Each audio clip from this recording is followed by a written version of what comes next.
kasal na ako kay Isabela, ma. Kaninang umaga lang kami nagpirmahan ng marriage contract sa huwis. Ang mga salitang iyon ay parang isang malamig na agos ng tubig na tumagos sa pintuan ng silid-aklatan ng mansyon ng mga De La Vega.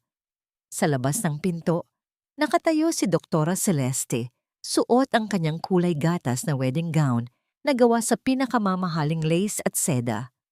Maingat niyang hinahawakan ng isang antigong brooch, isang pamana mula sa kanyang yumaong ina, na balak sana niyang ipakita kay Ricardo bago ang kanilang nakatakdang enggrande sa susunod na araw.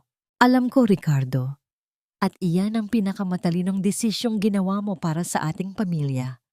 Sagot ni Doña Imelda. Ang boses nito ay puno ng otoridad at kawalan ng pakiramdam. Huwag kang mag-alala tungkol sa bukas. Itutuloy natin ang seremonya. Hahayaan nating lumakad si Celeste sa altar. Ang mahalaga ay ang tingin ng publiko at ng mga investors natin. Hindi pwedeng mapahiya ang apelyidong De La Vega dahil lang sa isang pagkakamali sa nakaraan. Sa kabilang panig ng pinto, tila tumigil ang pag-ikot ng mundo para kay Celeste. Ang brooch na hawak niya ay bumaon sa kanyang palad, ngunit hindi niya maramdaman ang sakit ng laman. Ang mas matindi ay ang hapdi sa kanyang dibdib na tila unti-unting nilalagas ang kanyang pagkatao. 10 taon. 10 taon niyang ibinigay ang kanyang buhay, ang kanyang serbisyo bilang doktor ng pamilya, at ang kanyang buong puso para sa lalaking ito. Pero ma, paano si Celeste? Narinig niyang muli ang boses ni Ricardo, ngunit wala itong bahid ng pagsisisi, kundi puro takot sa kung anong mawawala sa kanya. Baka malaman niya. Hindi niya malalaman kung hindi ka magiging mahina. Mariing sagot ng matandang babae. Si Celeste ay isang ulila na pinalaki natin sa utang na loob. Isipin mo, kung hindi dahil sa scholarship na ibinigay ni Lolo Alfonso, magiging tanyag ba siyang doktor? Utang niya sa atin ang lahat, Ricardo. Kaya kahit gawin natin siyang dekorasyon sa altar para iligtas ang kumpanya, wala siyang karapatang magreklamo. Pagkatapos ng kasal, pwede mo siyang itago sa rest house sa Batangas habang kasama mo si Isabela at ang bata. Naramdaman ni Celeste ang panlalamig ng kanyang mga daliri. Ang bawat salita ni Doña Imelda ay parang mga karayom na isa-isang itinutusok sa kanyang kaluluwa. Ang kanyang hininga ay naging mababaw, tila ba ang oxygen sa loob ng mansyong yon ay biglang naubos. Ang kanyang katawan na kanina ay punong-puno ng sigla para sa kinabukasan ay tila naging isang hungkag na estatwa. Dahan-dahan niyang ibinaba ang kanyang paningin sa suot niyang gown. Ang bawat tahi nito ay simbolo ng kanyang mga pangarap. Ngunit ngayon, ang bawat hibla ng tela ay tila naging kadena na sumasakal sa kanya.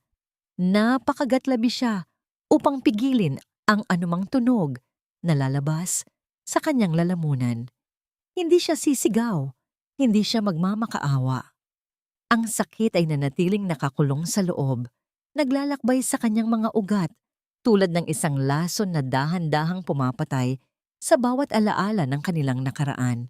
Naalala niya ang lahat ng sakripisyo niya. Ang mga gabing hindi siya natulog para alagaan si Lolo Alfonso nang magkasakit ito.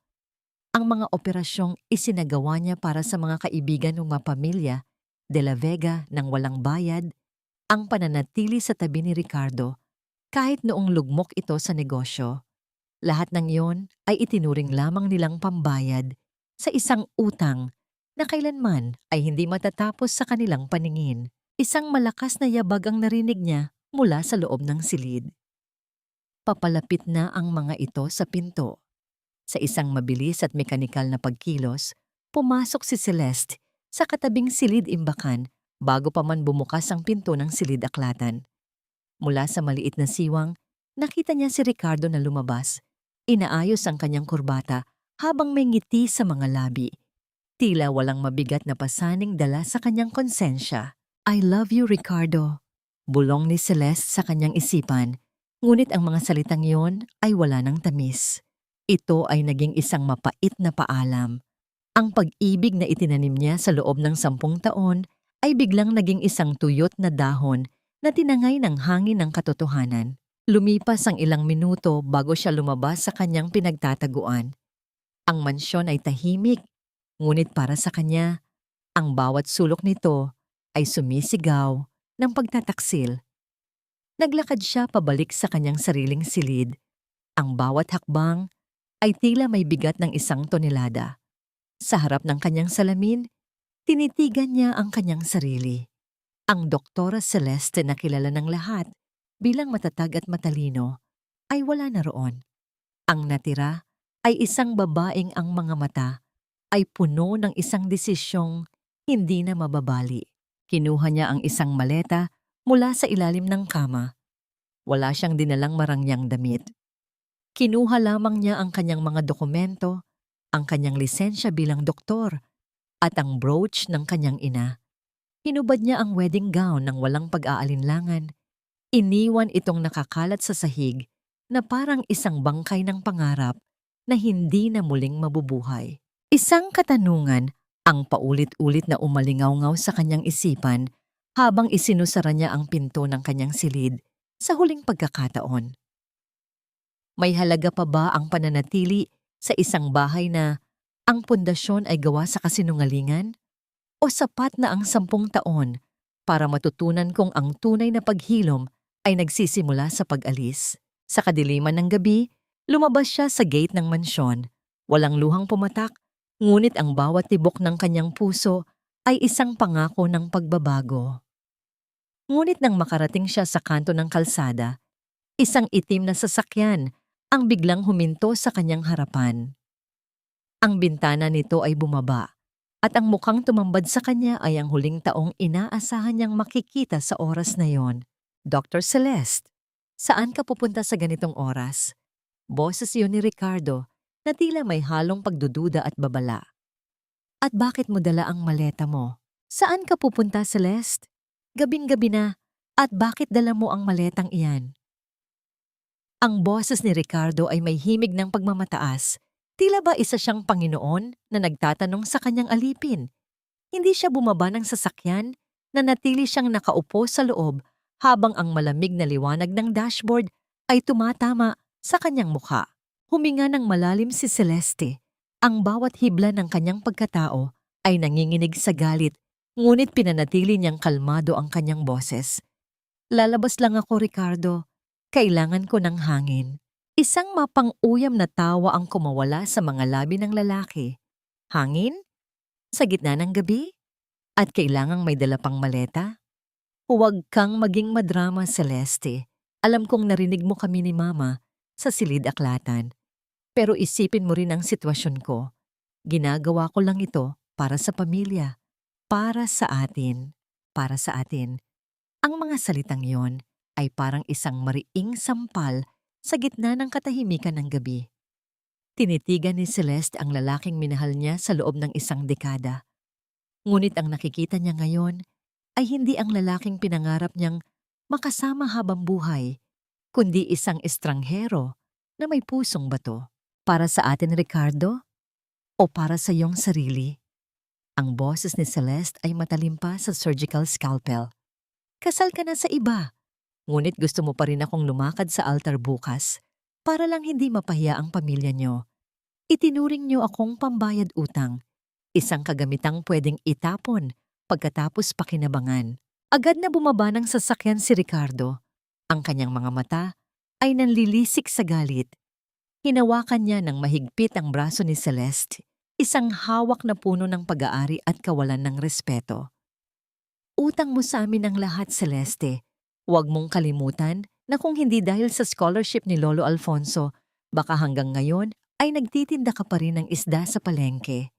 Ngayon, pumasok ka sa loob at maghanda para sa kasal bukas. Huwag kang gagawa ng eksena kung ayaw mong pagsisihan ito. Ang sakit sa braso ni Celeste ay wala pa sa kalahati ng sakit na nararamdaman ng kanyang puso. Ngunit sa pagkakataong ito, hindi siya natakot. Tiningnan niya ang kamay ni Ricardo na nakahawak sa kanya. Ang kamay na dati ay nagbibigay sa kanya ng init, ngunit ngayon ay nagbibigay lamang ng pandidiri. Bitawan mo ako, Ricardo. Mahinahon, ngunit mariing utos ni Celeste. Huwag mong hintaying gamitin ko ang kaalaman ko sa medisina para lang mapabitaw ka. Hindi na ako ang babaeng kilala mo. Ang babaeng iyon ay namatay na sa loob ng silid-aklatan kanina. Tila may kung anong lamig sa mga mata ni Celeste na nagpabitaw kay Ricardo. Sa sandaling iyon, isang taxi ang dumaan sa madilim na kalsada. Mabilis na itinaas ni Celeste ang kanyang kamay at sumakay rito. Hindi na nilingon ang lalaking sumisigaw ng kanyang pangalan sa gitna ng gabi. Habang umaandar ang taxi palayo sa mansyon, tinitigan ni Celeste ang kanyang mga palad. Wala siyang dalang kahit ano, kundi ang kanyang dangal at ang kaunting perang naipon niya mula sa kanyang sariling sweldo bilang doktor. Sa loob ng kanyang silid sa mansyon, iniwan niya ang wedding gown na punit-punit na sa kanyang isipan. Isang puting tela na nabahira na ng dumi ng pagtataksi. Nakarating siya sa airport bago pa man magmadaling araw. Ang bawat hakbang niya sa loob ng terminal ay tila isang hakbang palayo sa isang bilangguan. Ang malamig na hangin mula sa aircon ng paliparan ay yumayakap sa kanyang balat. Tila ba binabati siya ng isang bagong simula. Bumili siya ng one-way ticket patungong Boston. Walang pag-aalinlangan, walang paglingon. Habang naghihintay ng kanyang flight, naupo siya sa isang sulok, pinapanood ang mga taong masayang nagpapaalam sa kanilang mga mahal sa buhay. Isang mapait na ngiti ang sumilay sa kanyang mga labi. Siya ay mag-isa, ngunit sa unang pagkakataon, sa loob ng 10 taon, naramdaman niyang malaya siya. Nang tawagin ang kanyang flight, tumayo si Celeste ng may tuwid na likod. Ang kanyang puso ay sugatan. Oo, ngunit ang kanyang diwa ay hindi kailanman magagapi. Sumakay siya sa eroplano at humanap ng upuan sa tabi ng bintana. Habang unti-unting umaangat ang eroplano, nakita ni Celeste ang mga ilaw ng Manila na tila mga maliliit na brilyante sa gitna ng kadiliman. Doon, sa ibaba, ay ang lahat ng sakit, ang lahat ng kasinungalingan, at ang lahat ng taong nagtangkang yumurak sa kanyang pagkatao. Paalam, Ricardo. Paalam sa pamilyang itinuring kong akin. Bulong niya sa sarili habang ang kanyang hininga ay gumagawa ng manipis na hamog sa bintana ng eroplano. Hinding-hindi na ako babalik bilang isang sunod-sunuran. Sa susunod na magkita tayo, sisiguraduhin kong kayo naman ang luluhod sa harap ko. Ang mga ilaw ng lungsod ay unti-unting naglaho sa likod ng mga ulap. Ang tanging narinig na lamang ni Celeste ay ang mahinang ugong ng makina ng eroplano. Isang himig na tila nagpapatulog sa kanyang pagod na puso. Sa gitna ng katahimikan ng himpapawid, isinara niya ang kanyang mga mata. Hinahayaan ang kanyang sarili na malunod sa isang panaginip kung saan wala ng Doña Imelda, wala ng kasinungalingan, at wala ng utang na loob na kailangang bayaran ng sariling kaligayahan. Ngunit sa gitna ng kanyang pagkakahimbing, isang alaala ang biglang sumagi sa kanyang isipan. Ang mukha ni Lolo Alfonso, ang tanging tao sa pamilyang iyon na tunay na nagmahal sa kanya. Isang tanong ang hindi niya maiwasang maisip. Sa kanyang pag-alis, sino na ang magpoprotekta sa matandang lalaki mula sa mga lobong nakapaligid sa kanya? 3 taon na ang lumipas, ngunit ang lamig ng hangin sa Boston ay hindi pa rin kayang pantayan ang pait na iniwan ng nakaraan sa puso ni Doktora Celeste.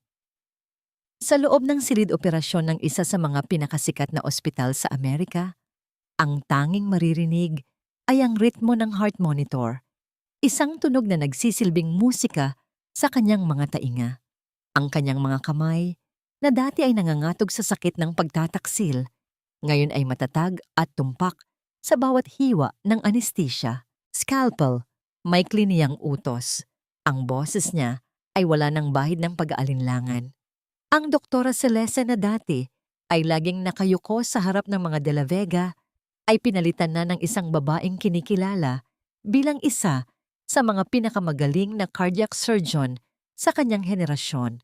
Matapos ang 8 oras na operasyon, lumabas si Celeste sa scrub room. Tinanggal niya ang kanyang maskara. Inilalantad ang isang mukhang mas matanda sa kanyang edad dahil sa pagod, ngunit puno ng dangal. Ang kanyang mga mata, na dati ay puno ng luha, ngayon ay tila mga bituin na malamig ang ningning. Naglakad siya patungo sa cafeteria ng ospital.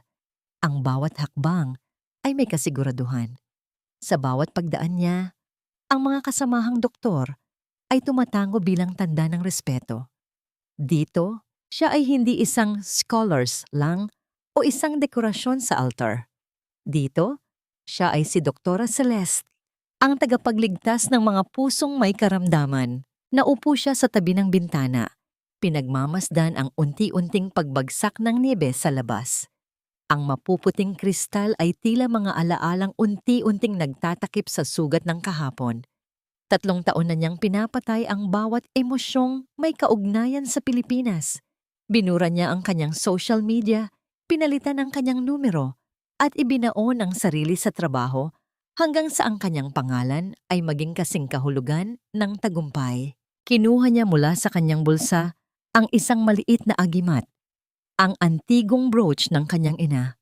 Ito na lamang ang tanging bagay na nag-uugnay sa kanyang pinagmulan. Hinahaplos niya ang bawat ukit nito, ramdam ang lamig ng metal sa kanyang daliri.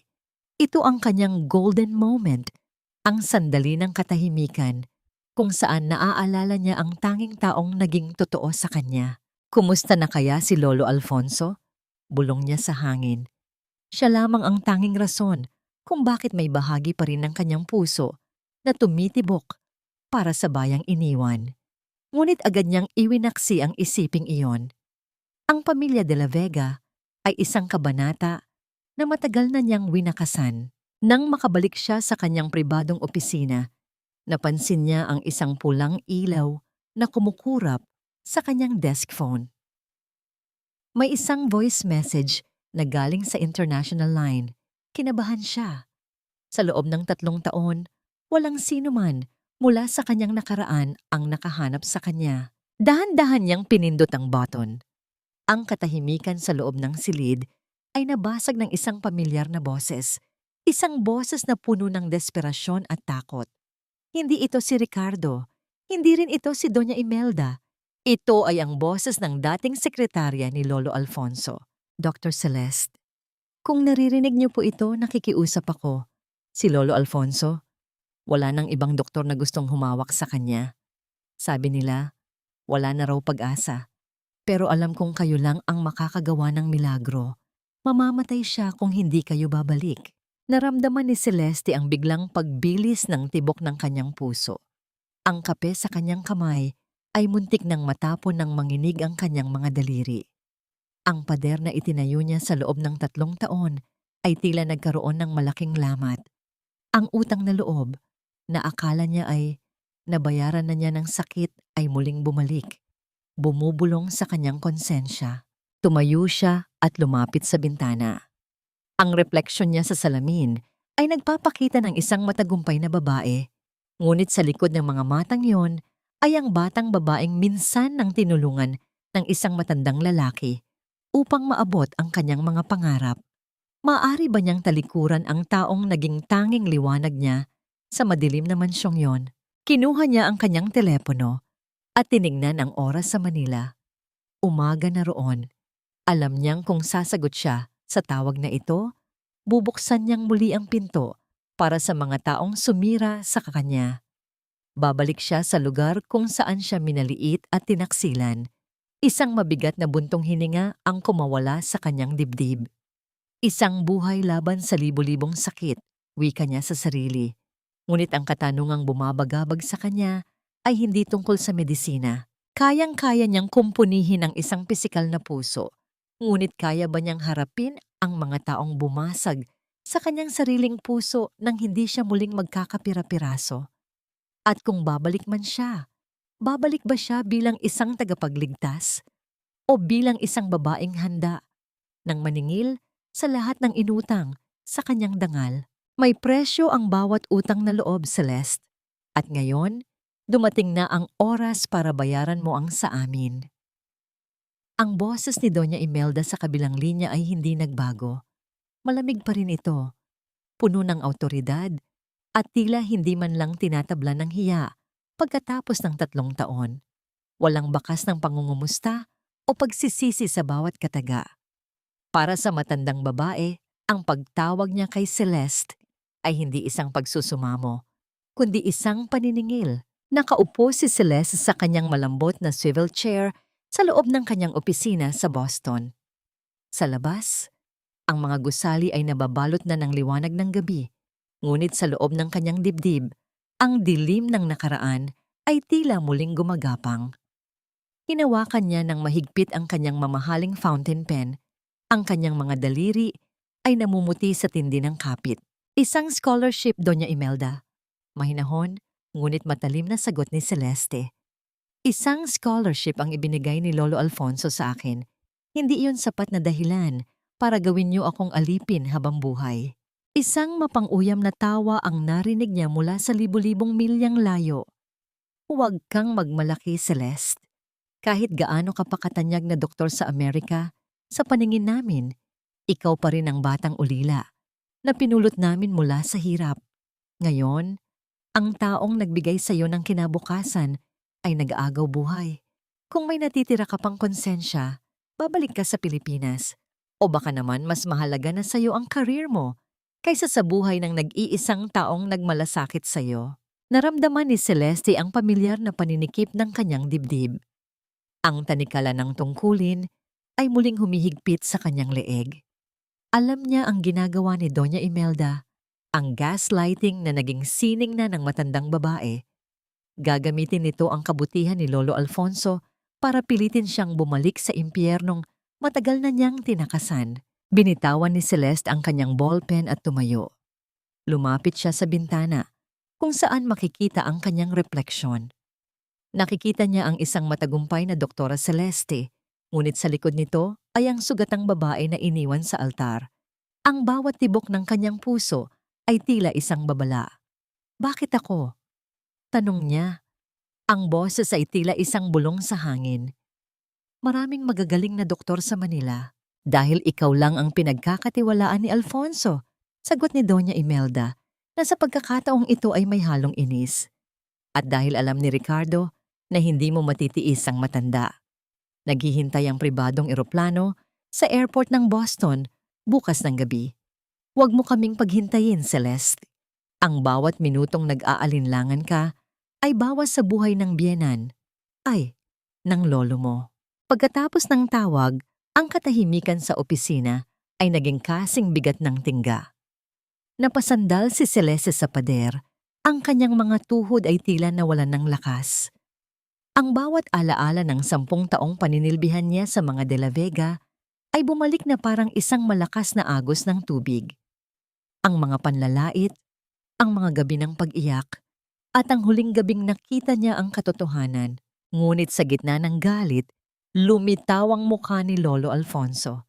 Naalala niya noong unang araw niya sa medical school, ang matanda mismo ang naghatid sa kanya at nagsabing, magiging pinakamagaling kang doktor, Celeste. At kapag dumating ang araw na yon, huwag mong hahayaang lamunin ng ibang tao ang liwanag mo. Kinuha ni Celeste ang kanyang stethoscope na nakasabit sa kanyang leeg.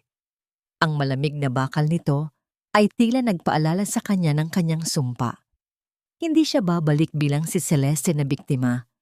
Babalik siya bilang si Doktora Celeste, ang espesyalista. Muli niyang dinial ang numero ng matandang De La Vega. Nang sumagot ito, ang boses ni Celeste ay hindi na nanginginig.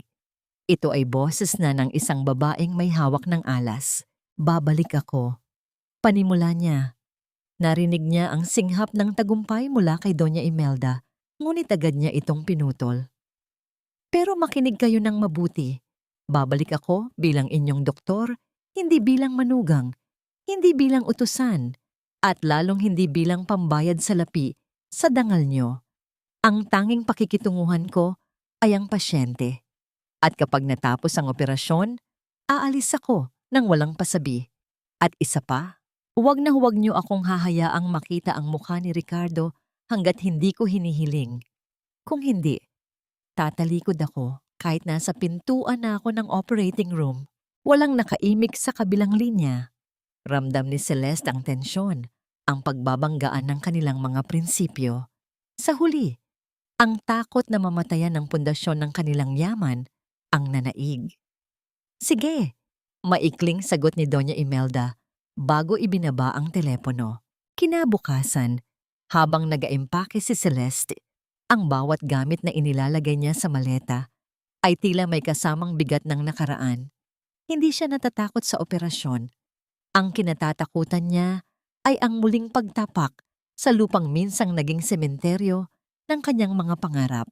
Nang makarating siya sa airport, ang pribadong eroplano ng mga De La Vega ay naghihintay na. Parang isang malaking ibon na handa siyang lamunin pabalik sa madilim na kagubatan. Habang umaakyat siya sa hagdan ng eroplano, ang bawat hakbang ay tila isang echo ng kanyang babala sa sarili. Huwag kang magpapatalo sa emosyon, Celeste. Tapusin ang trabaho at lumayas. Ngunit nang bumukas ang pinto ng eroplano, hindi isang flight attendant ang sumalubong sa kanya. Isang lalaki ang nakatayo roon, may hawak na isang pumpon ng paborito niyang bulaklak, mga puting liryo. Ang mga matang tumingin sa kanya ay puno ng pagsusumamo. Ngunit para kay Celeste, ang mga matang iyon ay ang pinakamalaking kasinungalingang nakita niya sa buong buhay niya. Welcome back, Celeste, sabi ni Ricardo. Ang boses ay malat at tila hindi nakatulog ng ilang gabi.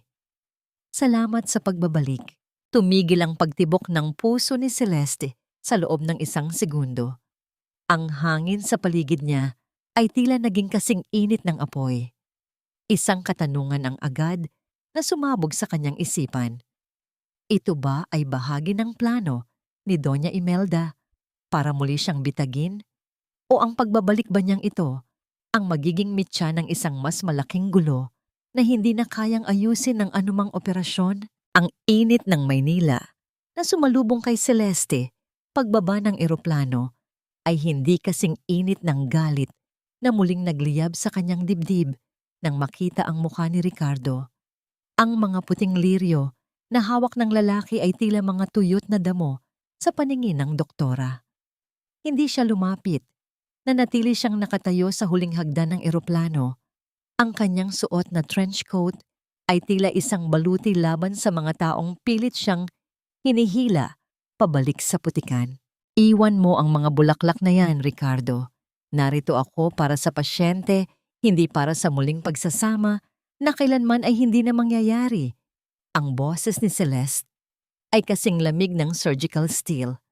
Naglakad siya pababa. Nilagpasan ng lalaki nang hindi man lang tinatapunan ng tingin ang mga bulaklak na nahulog sa sahig ng tarmac. Celeste, sandali! Mag-usap naman tayo ng maayos. Habol ni Ricardo, ang kanyang mga hakbang ay mabilis ngunit puno ng pag-aalinlangan. 3 taon. 3 taon kitang hinanap. Alam kong nagkamali ako, pero ginawa ko lang ang lahat para sa anak ko. Tumigil si Celeste at lumingon. Sa ilalim ng sikat ng araw, ang kanyang mga mata ay tila naglalabas ng kislap ng puot. Ang anak mo ay bunga ng iyong pagtataksil. Ang pagkakamali mo ay isang desisyong ginawa mo nang paulit-ulit sa loob ng 10 taon habang ako ay nagbubulag-bulagan. Huwag mong gamitin ang bata para bigyang matwid ang iyong pagiging duwag. Ang biyahe patungo sa ospital ay nababalot ng isang nakabibinging katahimikan. Sa loob ng sasakyan, pilit na pinagmamasdan ni Ricardo si Celeste sa pamamagitan ng rearview mirror. Ang babaeng nasa likuran niya ay malayo na sa mahinhin at masunuring Celeste na kilala niya. Ang Celeste na ito ay may awtoridad, may gilas, at may pader na hindi kayang tibagin ng anumang pagsusumamo. Nang makarating sila sa St. Jude Medical Center, ang pinakasikat na ospital sa bansa, ang tensyon ay lalong tumindi. Sa tapat ng pintuan ng intensive care unit, nakatayo ang isang babaeng nakasuot ng mamahaling damit, ngunit may mukhang puno ng pait. Si Isabela, ang babaeng naging mitya ng paghinto ng mundo ni Celeste, 3 taon na ang nakalilipas. So, nandito na pala ang dakilang doktora. Ang boses ni Isabela ay puno ng sarkasmo. Ang bawat salita ay tila may kasamang lason.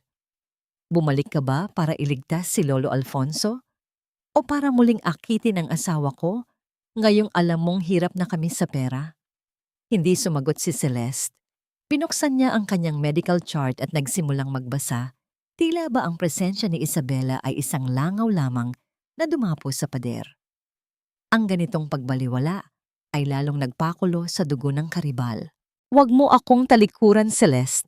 Akala mo ba porke galing ka sa Amerika ay kung sino ka na? Isa ka lang hamak na scholar na naging doktor dahil sa amin.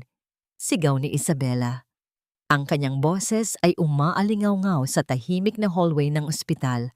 Dahilan upang mapatingin ang mga nurse at ibang mga tao. Mabilis na humakbang si Isabela patungo kay Celeste. Sa isang iglap, itinaas niya ang kanyang kamay, handang ilapat ang isang malakas na sampal sa mukha ng doktora. Ramdam ni Celeste ang hanging dulot ng mabilis na pagkilos ng kamay ni Isabela. Ngunit bago pa man dumampi ang balat nito sa kanyang pisngi, isang mabilis at matatag na kamay ang sumalubong sa bisig ni Isabela. Hinawakan ni Celeste ang pulso ng babae ng napakahigpit. Sapat para mapangiwi ito sa sakit, ngunit hindi sapat para magkaroon ng pasa. Ang mga mata ni Celeste ay direktang tumitig sa mga mata ni Isabela. Isang titig na puno ng kapangyarihan at kawalan ng takot. Ang kamay na ito ay ginagamit para pumatay ng dangal ng iba. Ang kamay ko naman ay ginagamit para magligtas ng buhay. Huwag na huwag mo nang susubukang itaas ang kamay mo sa akin, Isabela. Dahil sa susunod na gawin mo ito, hindi lang ang pulso mo ang pipigilin ko. Sisiguraduhin kong pati ang karapatan mong tumapak sa ospital na ito ay mawawala. Binitawan ni Celeste ang kamay ni Isabela ng may pandididiri. Tila ba humawak siya ng isang bagay na bulok.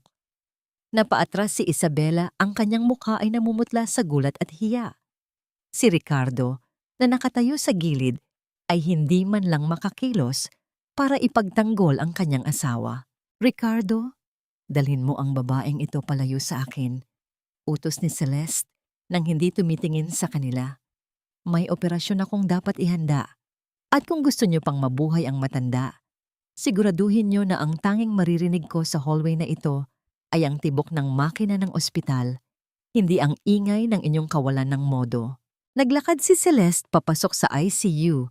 Ang tunog ng kanyang mga takong sa sahig ay tila isang martilyo na nagpapatibay sa kanyang bawat salita. Iniwan niya ang dalawa na nakatayo sa dilim ng hallway. Ang isa ay puno ng galit at ang isa ay puno ng pagsisisi.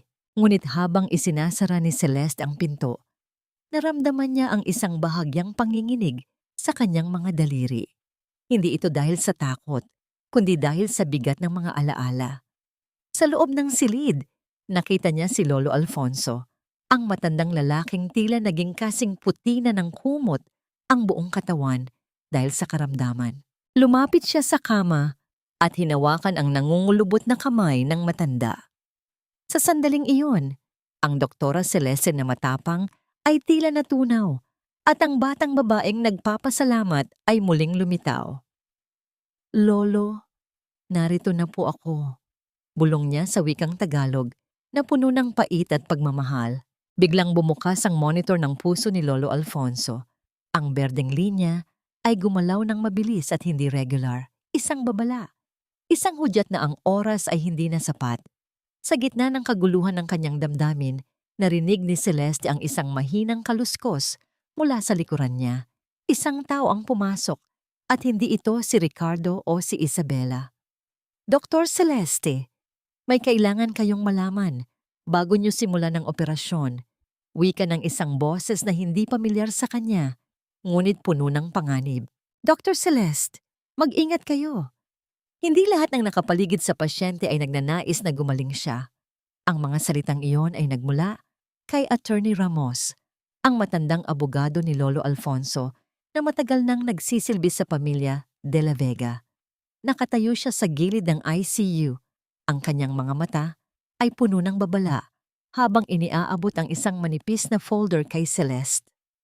Ang tunog ng mga papel na nagkikiskisan ay tila isang babala sa gitna ng katahimikan ng silid. Anong ibig ninyong sabihin, attorney? Tanong ni Celeste habang binubuksan ang folder. Ang kanyang mga mata ay mabilis na naglakbay sa mga dokumento. May binago si Don Alfonso sa kanyang huling habilin bago siya nawalan ng malay. Bulong ng abogado, ang kanyang boses ay halos hindi marinig dahil sa ugong ng mga kagamitan sa loob ng ICU. At ang pagbabagong yon ang dahilan kung bakit ang ilang tao sa labas ng pintong ito ay mas gustong manatiling sarado ang mga mata ng matanda. Ginagamit ka lamang nila, doktora. Ang tagumpay ng operasyong ito ay maaaring mga hulugan ng katapusan para sa kanila. Hindi pa man nakakasagot si Celeste ay bumukas ang pinto ng ICU ng may kalakasan. Pumasok si Doña Imelda. Ang kanyang presensya ay tila isang madilim na ulap na nagpabigat sa hangin. Ang amoy ng kanyang mamahaling pabango ay agad na sumakop sa amoy ng alkohol at gamot sa loob ng silid. Ang bawat hakbang ng kanyang mga sapatos ay tila isang pag-angkin ng teritoryo. Attorney Ramos, anong ginagawa mo rito? Ang boses ni Doña Imelda ay matalas, puno ng pagdududa. Sapat na ang gulo sa labas, huwag mo nang dagdagan pa rito sa loob. Tumingin ang matandang abogado kay Celeste bago tahimik na lumabas ng silid. Naiwan ang dalawang babae sa tabi ng kama ni Lolo Alfonso.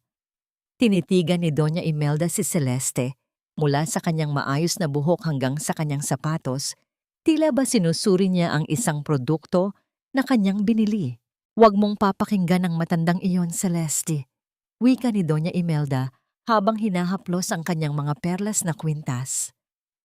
Ang kailangan mo lang gawin ay ayusin ang puso ng biyenan ko. Iyan naman ang dahilan kung bakit ka namin pinabalik, hindi ba? Dahil ikaw ang pinakamagaling sa larangang ito. Huwag mong kalimutan, kaming mga De La Vega ang naglagay sa'yo sa kinalalagyan mo ngayon. Ang bawat kaalamang nasa utak mo ay galing sa perang inilabas namin. Hinarap ni Celeste ang matandang babae. Hindi siya natinag sa mapang-aping titig nito. Ang kanyang mga kamay ay nananatiling nasa gilid, matatag at handa. Doña Imelda, narito ako dahil kay Lolo Alfonso, hindi dahil sa inyo. Malamig na tugon ni Celeste at tungkol sa scholarship na paulit-ulit ninyong binabanggit. Matagal ko na itong binayaran sa pamamagitan ng 10 taong paninilbihan ko sa inyo ng walang reklamo at sa sakit na ibinigay ng inyong anak sa akin. Kung sa tingin nyo ay utang ko pa rin sa inyo ang aking karera, nagkakamali kayo. Ang karera ko ay binuo ko sa pamamagitan ng sarili kong dugo at pawis sa ibang bansa kung saan walang sino man ang nakakakilala sa apelyidong De La Vega. Namula sa galit ang mukha ni Doña Imelda. Ang lakas ng loob mong sumagot sa akin ng ganyan. Akala mo ba ay ligtas ka na dahil sikat ka na? Pwede kitang pabagsakin sa isang iglap lang, Celeste. Isang salita ko lang sa media. Sisirain ko ang reputasyon mo rito sa Pilipinas. Gawin niyo. Hamon ni Celeste. Ang kanyang boses ay walang bakas ng takot. Pero tandaan niyo ito. Sa oras na magsalita kayo laban sa akin, tatalikuran ko ang operasyong ito. At kapag namatay si Lolo Alfonso dahil sa inyong kayabangan, kayo ang mananagot sa buong pamilya at sa batas. Sino sa atin ang mas maraming mawawala? Doña Imelda? Ang doktorang may lisensya sa Amerika? O ang pamilyang nakasandal ang yaman sa isang matandang naghihingalo? Natahimik ang matandang babae. Ang kanyang mga labi ay nanginig sa pigil na galit. Ngunit wala siyang nagawa, kundi ang tumalikod. Gawin mo ang trabaho mo, Celeste, pero huwag kang magkakamali. Dahil babantayan ko ang bawat galaw mo. Nang makaalis si Doña Imelda, muling binalingan ni Celeste si Lolo Alfonso. Ngunit sa pagkakataong ito, hindi lamang ang kalagayan ng puso ng matanda ang kanyang binabantayan. Binuksan niya muli ang folder na ibinigay ni Attorney Ramos. Sa dulo ng medical history, napansin niya ang isang nakasingit na lab report na tila hindi na isama sa opisyal na chart ng ospital. Nang mabasa ang nakasulat, naramdaman ni Celeste ang paglamig ng kanyang buong katawan. Ang gamot na ibinibigay kay Lolo Alfonso sa nakalipas na 2 araw ay hindi para sa kanyang puso. Ito ay isang uri ng lason na dahan-dahang nagpapahina sa kanyang mga organo upang magmukhang natural na pagpanaw. Biglang tumunog ang alarm mula sa heart monitor. Ang ritmo ng tibok ng puso ni Lolo Alfonso ay naging mabilis at magulo, na parang isang tambol na nawawalan ng kontrol. Ang mga nurse ay nagmadaling pumasok sa silid, ngunit si Celeste ay nanatiling nakatitig sa pinto ng ICU kung saan huling nakita si Doña Imelda. Sino sa pamilyang ito ang tunay na pumatay kay Lolo Alfonso bago pa man siya madala sa operating room? Ilabas niyo ang lahat. Ngayon din, walang maiiwan sa loob ng silid na ito. Ang boses ni Celeste ay parang isang hagupit ng kidlat na bumasag sa kaguluhan sa loob ng ICU.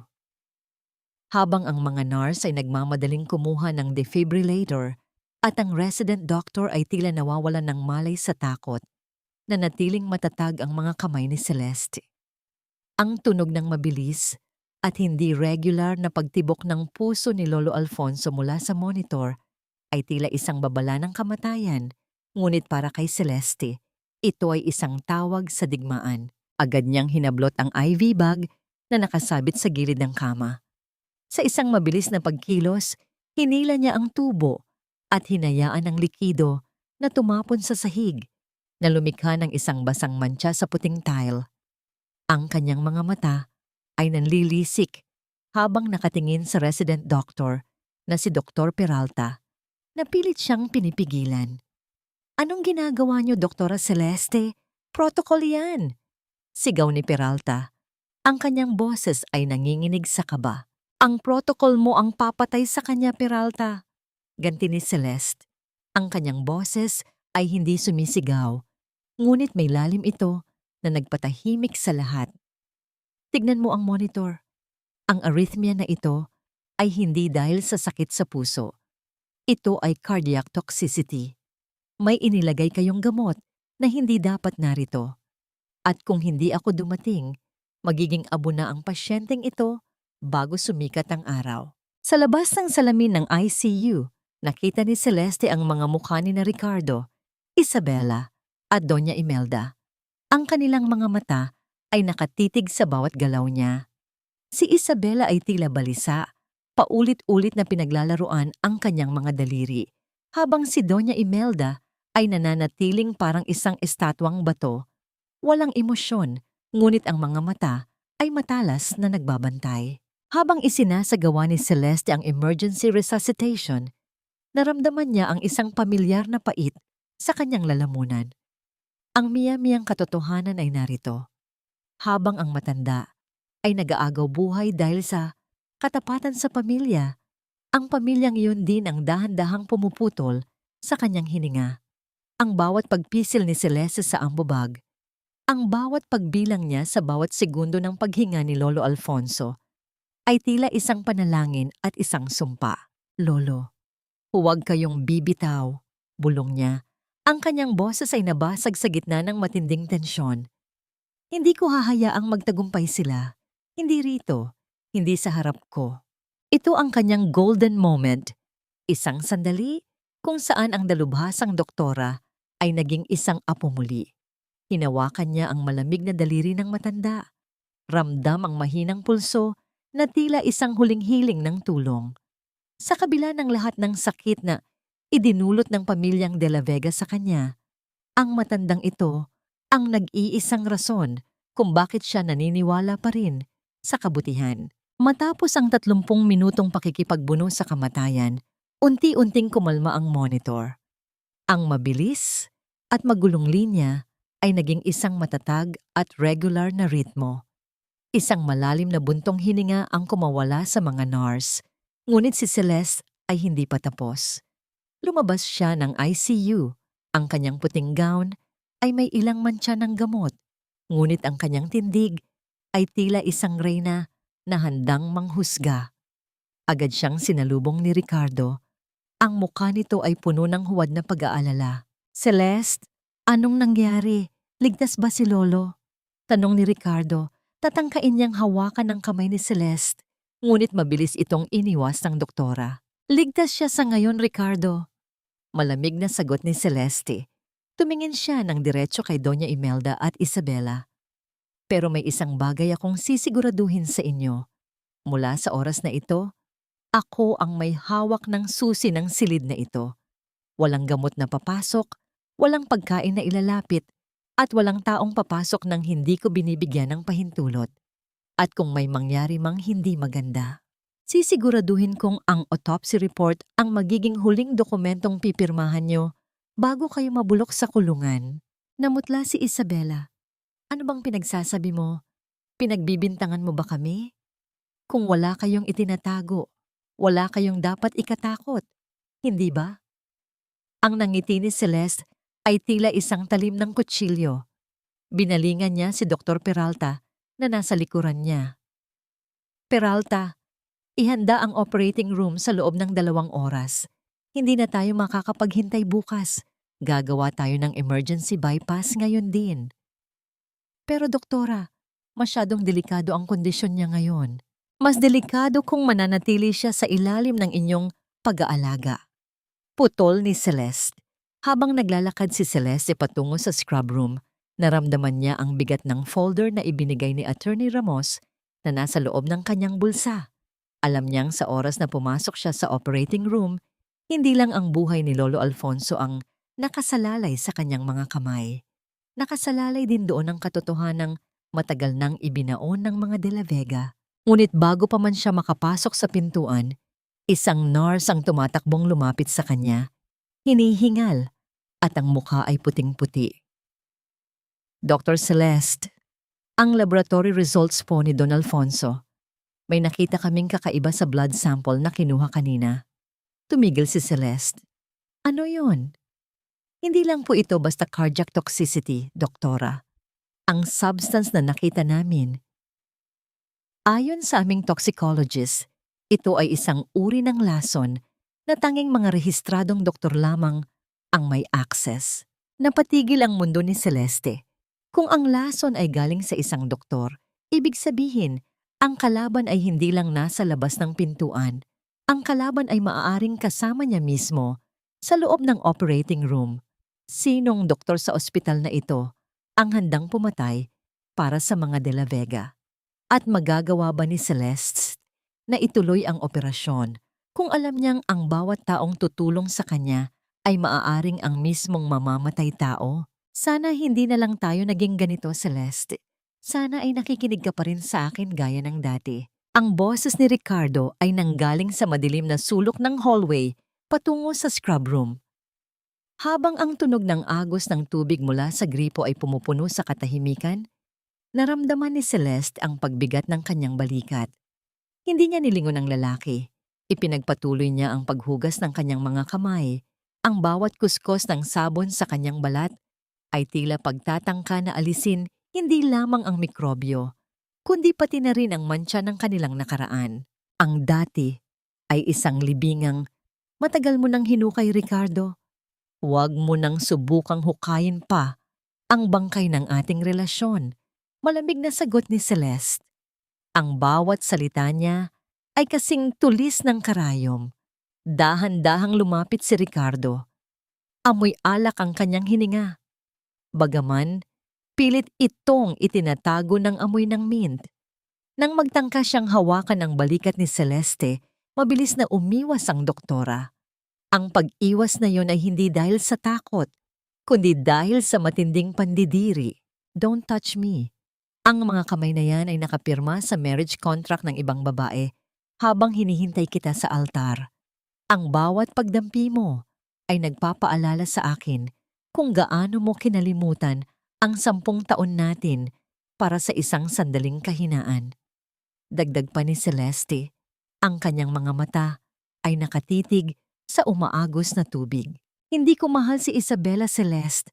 Maniwala ka. Ang boses ni Ricardo ay nanginginig, tila isang batang nagmamakaawa. It was all for the family. Kinailangan kong gawin iyon dahil sa kumpanya, dahil sa bata. Pero ikaw pa rin ang hinahanap ko gabi-gabi. I never loved her. Siya ang mitya ng lahat ng kamalasan ko, pero ikaw ang liwanag na binitawan ko. Isang mapait na ngiti ang sumilay sa mga labi ni Celeste. Pinatay niya ang gripo at ang biglaang katahimikan ay tila lalong nagpatingkad sa tensyon sa pagitan nila. Ito ang golden moment. Isang sandali kung saan tinitigan ni Celeste ang kanyang sariling mga kamay sa harap ng salamin. Ang mga kamay na ito ay magliligtas ng buhay, habang ang mga kamay ni Ricardo ay sanay lamang sa pagsira ng mga puso at pagtatago ng mga lihim. Ang pag-ibig na walang paninindigan ay isang insulto, Ricardo. Kung hindi mo siya mahal, mas malala ka pa sa inaakala ko. Dahil ibig sabihin, ginamit mo ang dalawang babae para sa sarili mong interes. Ngayon, umalis ka sa harap ko. May operasyon akong dapat tapusin. At huwag mong isipin na ang pagliligtas ko kay Lolo ay isang daan para sa ating muling pagsasama. Ginagawa ko ito para sa kanya, hindi para sa iyo, mariing sabi ni Celeste. Iniwan niyang nakatulala si Ricardo sa hallway. Sa bawat hakbang niya patungo sa operating room, naramdaman ni Celeste ang bigat ng revelasyon tungkol sa lason. Sino sa loob ng ospital na ito ang kakampi ni Isabela?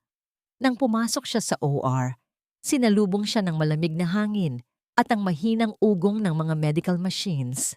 Nakatayo na roon si Dr. Peralta. Suot ang kanyang surgical gown at maskara. Ang kanyang mga mata ay nakatingin sa monitor. Ngunit may kung anong kaba sa kanyang mga galaw na hindi nakatakas sa mapanuring mata ni Celeste. Ready na po ang lahat, Doktora Celeste. Wika ni Peralta. Ang kanyang boses ay tila may bahid ng pagmamadali. Bago tayo magsimula, Dr. Peralta, panimula ni Celeste habang isinusuot ang kanyang guwantes. Gusto kong malaman kung sino ang huling doktor na nag-check sa IV line ni Don Alfonso bago siya nagkaroon ng arrhythmia kanina dahil may nakita kaming substance sa dugo niya na hindi dapat naroon. Napansin ni Celeste ang bahagyang paggalaw ng mga balikat ni Peralta. Isang sandali ng pag-aalinlangan.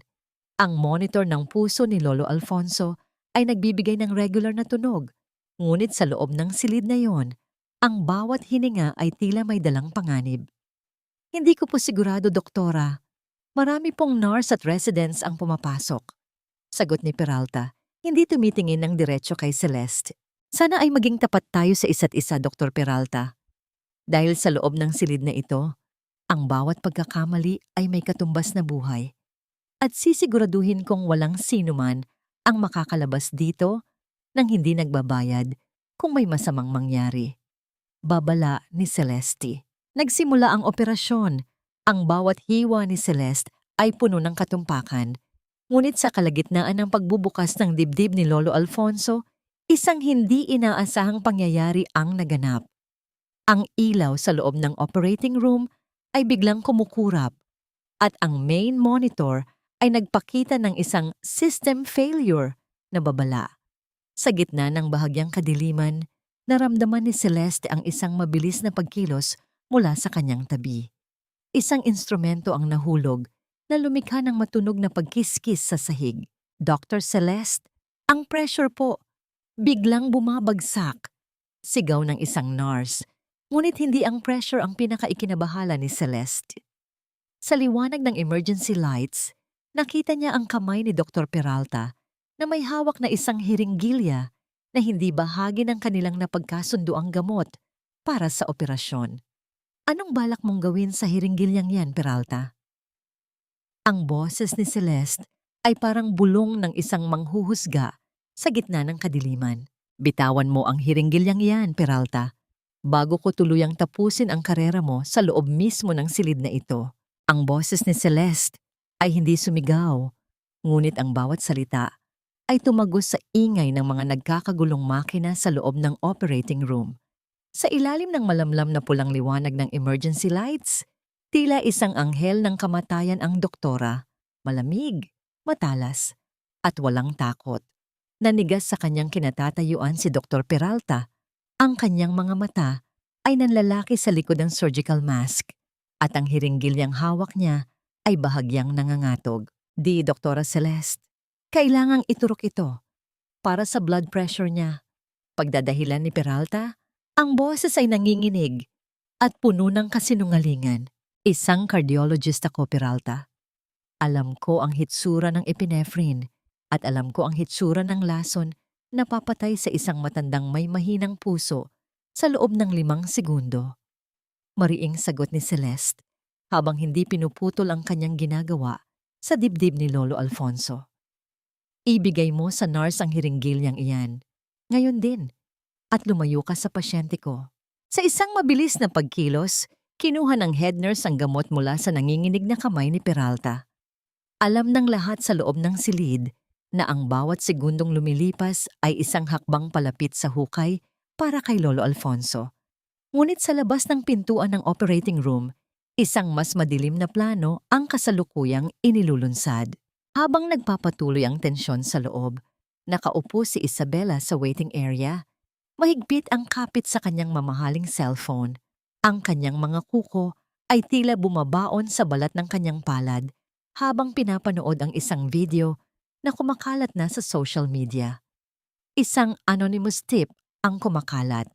Isang peking balita na nagsasabing si Doktora Celeste ay tumakas sa Amerika dahil sa isang malaking medical malpractice at ngayon ay bumalik para tapusin ang patriarch ng mga De La Vega para sa mana. Siguraduhin mong makakarating ito sa lahat ng news outlets. Bulong ni Isabela sa telepono, ang kanyang mga mata ay nagniningning sa inggit at galit. Gusto kong bago pa siya lumabas sa pintong yan. Wala na siyang mukhang maihaharap sa publiko. Isang impostora, isang mamamatay tao, tumingin si Doña Imelda sa kanyang manugang. Alam ng matandang babae ang ginagawa ni Isabela, ngunit hindi niya ito pinigilan.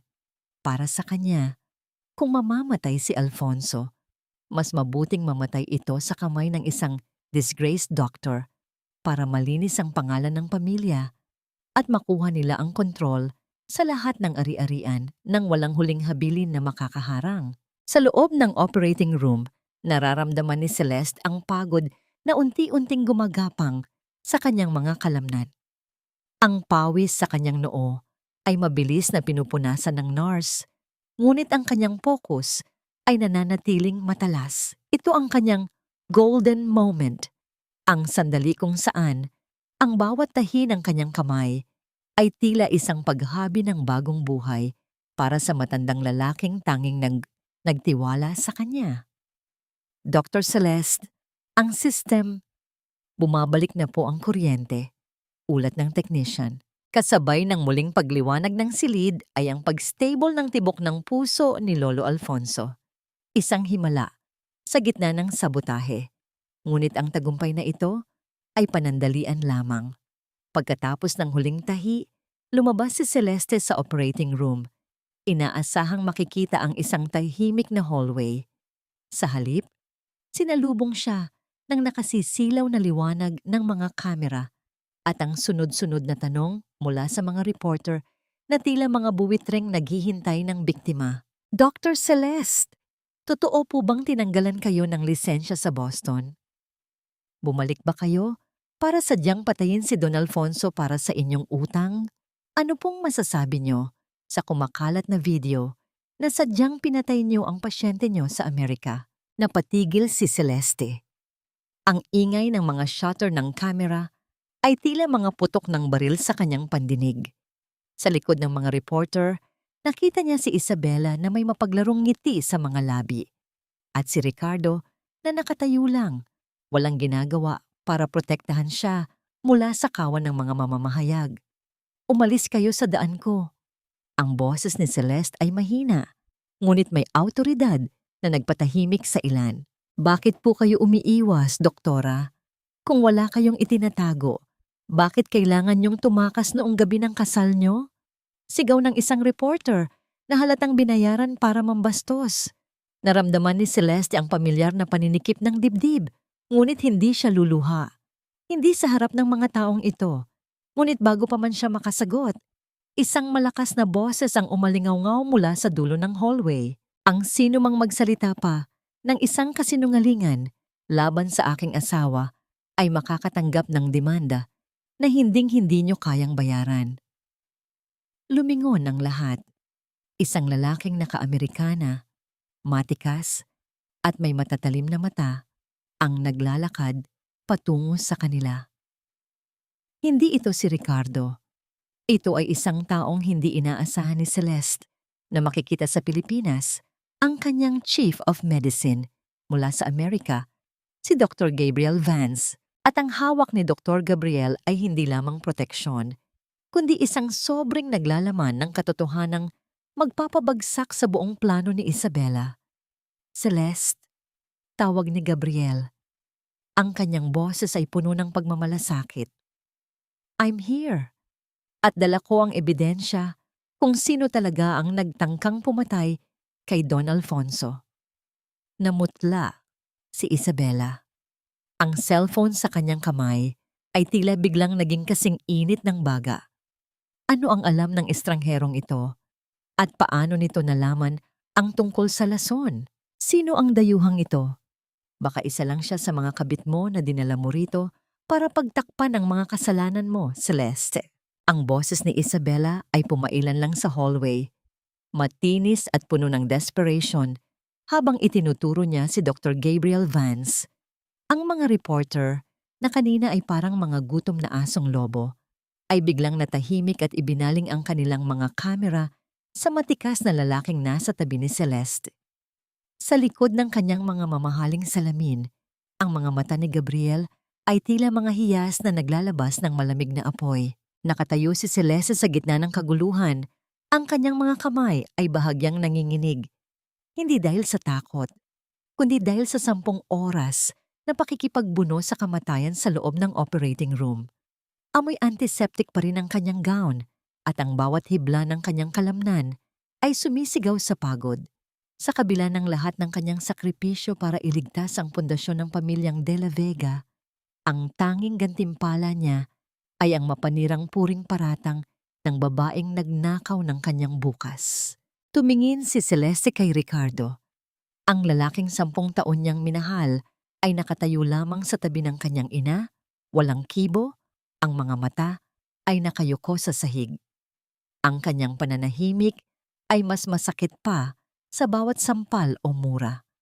Ito ang lalaking binuwisan niya ng panahon, ang lalaking pinag-alayan niya ng kanyang mga pangarap, ngunit sa oras na kailangan niya ng katarungan, ang tanging ibinigay nito ay ang isang binging katahimikan. Naramdaman ni Celeste ang panunuyo ng kanyang lalamunan. Ang bawat kislap ng kamera ay tila isang pisikal na dagok sa kanyang pagkatao. Ang kanyang paningin ay bahagyang nagdilim at ang ingay ng paligid ay naging isang malabo at nakalulunod na ugong.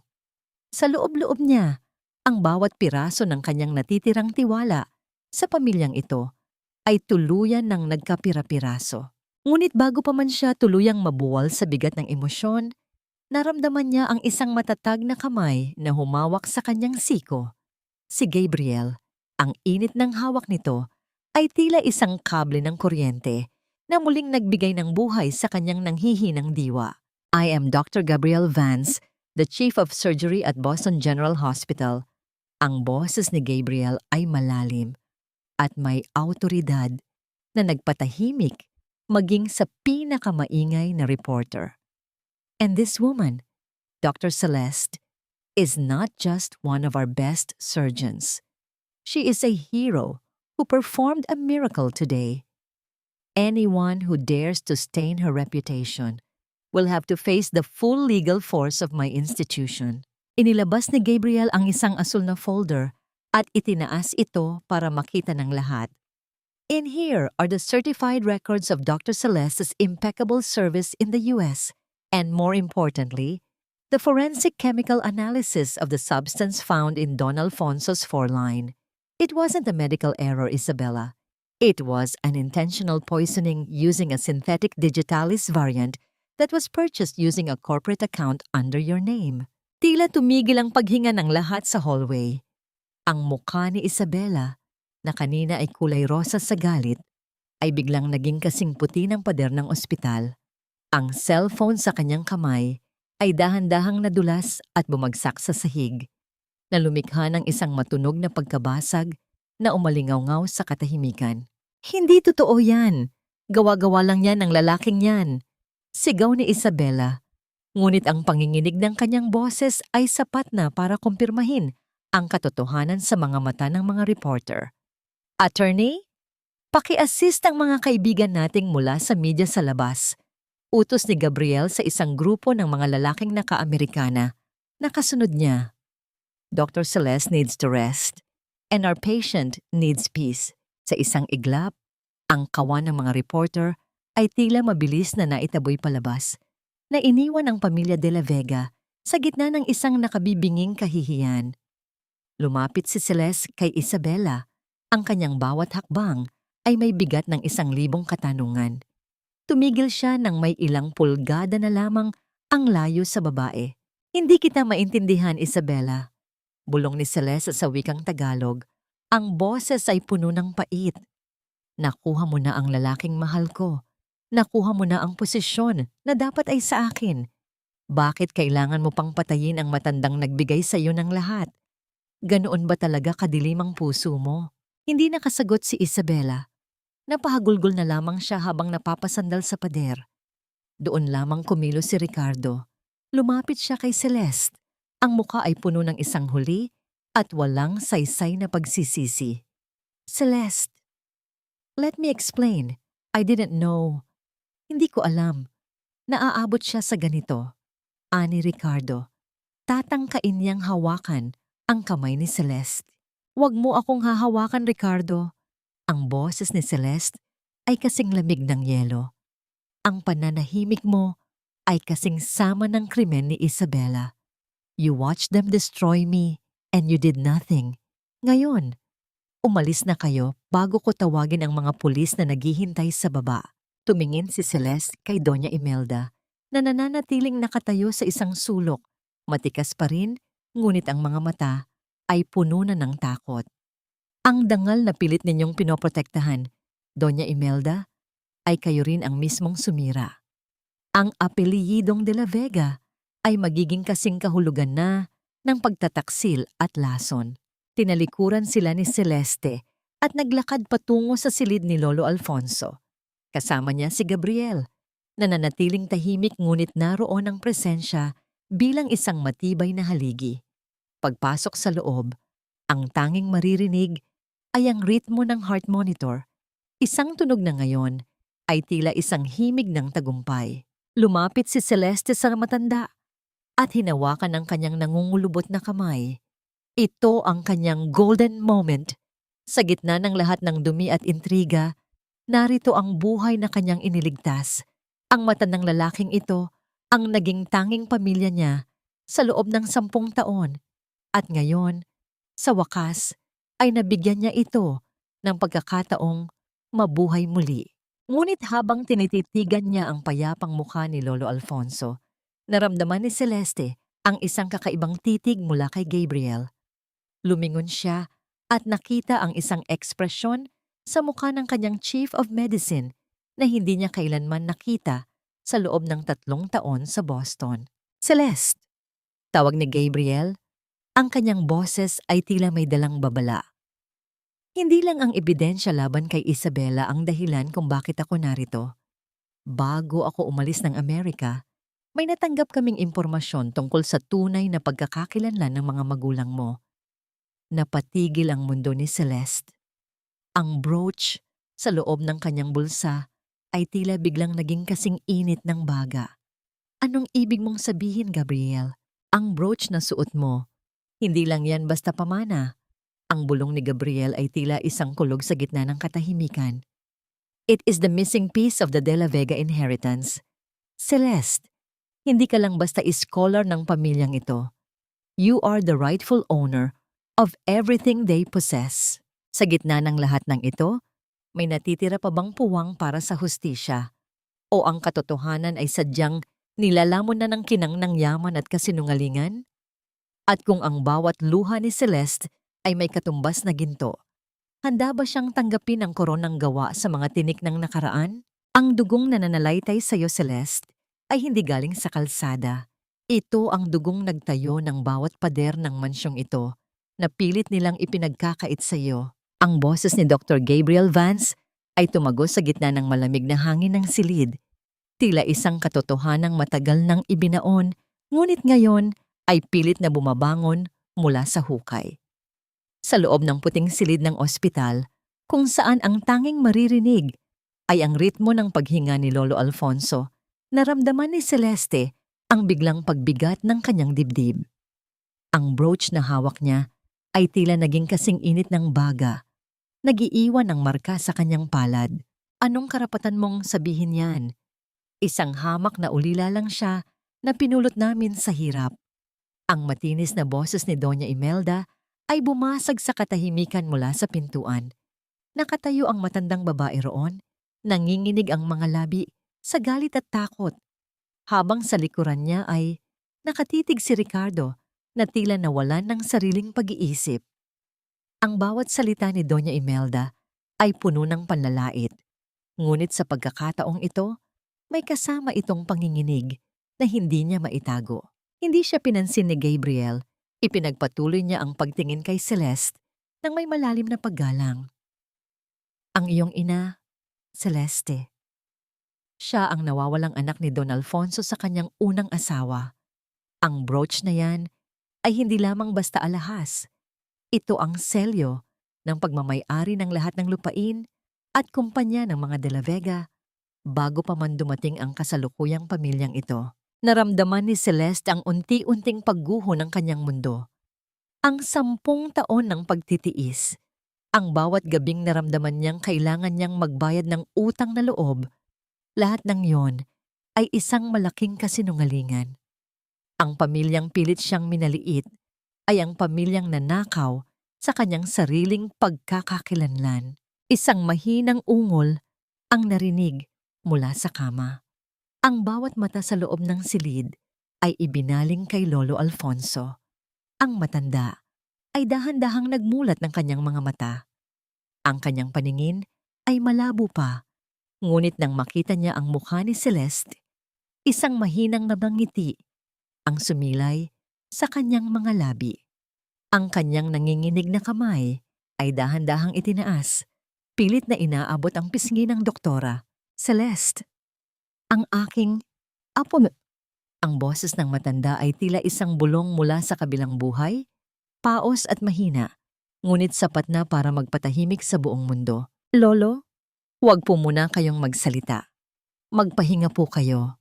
Bulong ni Celeste, ang kanyang mga luha na kanina pa pinipigil ay dahan-dahang pumatak sa nangungulubot na kamay ng matanda.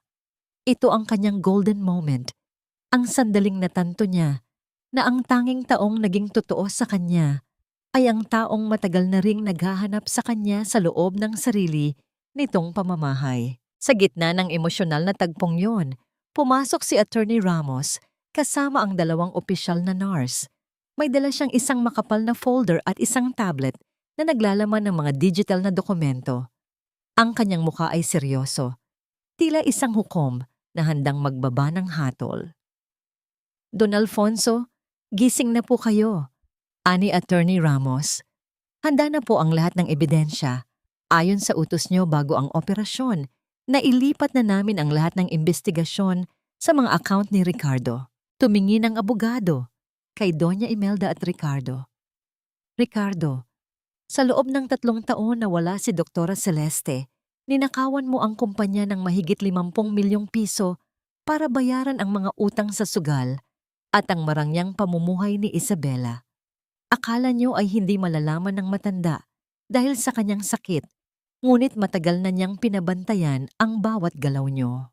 Namutla, si Ricardo, ang kanyang mga balikat ay bumagsak, tila ba ang lahat ng kanyang kayabangan ay biglang sumabog na parang bula. Papa, let me explain. Ginawa ko lang yun dahil sa pamilya. Sapat na, Ricardo. Ang boses ni Lolo Alfonso ay nagkaroon ng biglaang lakas na nagpatindig sa balahibo ng lahat. Inabuso niyo ang kabaitan ng batang ito. Inabuso niyo ang aking tiwala. Mula sa oras na ito, wala kayong karapatan sa kahit anong sentimo ng mga De La Vega. Tumingin ang matanda kay Celeste. Ang mga mata nito ay puno ng pagsusumamo at paghingi ng tawad. Celeste, anak, ikaw ang tunay na may-ari ng lahat ng ito. Ipinapasa ko sa iyo ang lahat ng kapangyarihan sa kumpanya at sa mansyon. Gawin mo ang tingin mong tama. Naramdaman ni Celeste ang bigat ng pananagutan. Ang lahat ng taong nagtangkang yumurak sa kanya ay ngayon ay nakatingin sa kanya ng may takot. Si Doña Imelda ay napasandal sa pader. Ang kanyang mukha ay puno ng kawalan ng pag-asa.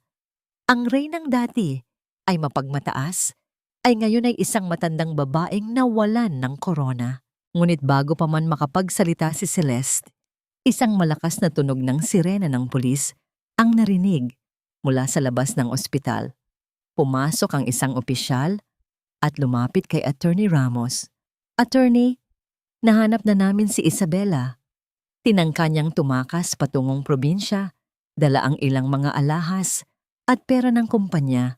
Kasalukuyan na siyang nasa kustodya para sa kasong frustrated murder at embezzlement. Ulat ng pulis. Tumingin si Celeste kay Ricardo, na ngayon ay nakaluhod na sa sahig, humihingi ng tawad na wala ng saysay. Wala siyang naramdamang awa, tanging isang malalim na pagkapagod at kapayapaan. Ang katarungang matagal niyang hindi hiniling ay kusa nang dumating sa kanyang harapan. Dalhin niyo na sila. Maikling utos ni Celeste. Ang kanyang boses ay walang bakas ng emosyon. Gusto ko ng katahimikan para sa pasyente ko. Habang inilalabas si Ricardo at ang kanyang ina, ang katahimikan sa silid ay muling bumalik. Tanging ang ritmo ng heart monitor ang nagsisilbing saksi sa pagtatapos ng isang madilim na kabanata. Tumingin si Celeste kay Gabriel na nanatili sa kanyang tabi, tahimik na nagbibigay ng lakas. Salamat, Gabriel, bulong niya. You deserve this, Celeste. You always did, sagot ng lalaki.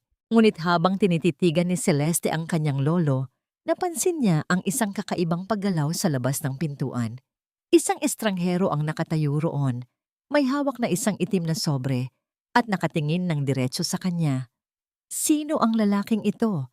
At ano ang kinalaman niya sa nakaraan ng kanyang ina na hindi pa rin lubos na nabubunyag? Ang tagumpay ba ni Celeste ay simula lamang ng isang mas malaking laban para sa katotohanan?